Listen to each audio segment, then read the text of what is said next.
Hi friends, నేను మధ్యాహ్నం lunch టైంలో ఏం తింటున్నానో చూడండి. ఈరోజు సండే కదా, ఫిష్ కర్రీ అనమాట మాది. Fish curry with white rice తింటున్నాను. నేను చెప్పినట్టు తినండి, అసలు వెయిట్ పెరగనే పెరగరు. ట్రస్ట్ మీ, నన్ను నమ్మండి.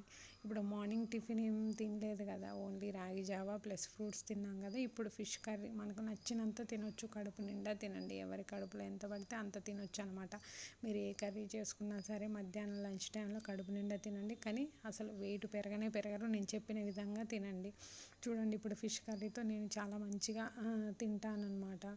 ఎందుకంటే నైటు చపాతీసే తిన్నాను కదా, మళ్ళీ మార్నింగ్ పెద్దగా బ్రేక్ఫాస్ట్ కూడా తీసుకోలేదు కదా. ఇప్పుడు నాకు నచ్చినట్టు కడుపు నిండా తింటాను, కానీ వెయిట్ పెరగాను అనమాట. అందుకని ఇలా ఫాలో అవ్వండి, మీరు కూడా వెయిట్ పెరగనే పెరగరు. ఫిష్ కర్రీ అంటే నాకు చాలా ఇష్టం, అందులోటి ఫిష్ తలకాయ అంటే ఇంకా చాలా ఇష్టం, బాగా తింటానన్నమాట. నేను మళ్ళీ నైట్ ఏం తింటాను ఏంటి అనేది మీరు చూడాలి అనుకుంటే నా ఛానల్ని ఫాలో అవ్వండి. Please subscribe. నేను చెప్పిన విధంగా చేయండి, అస్సలు వెయిట్ పెరగరు. Please subscribe.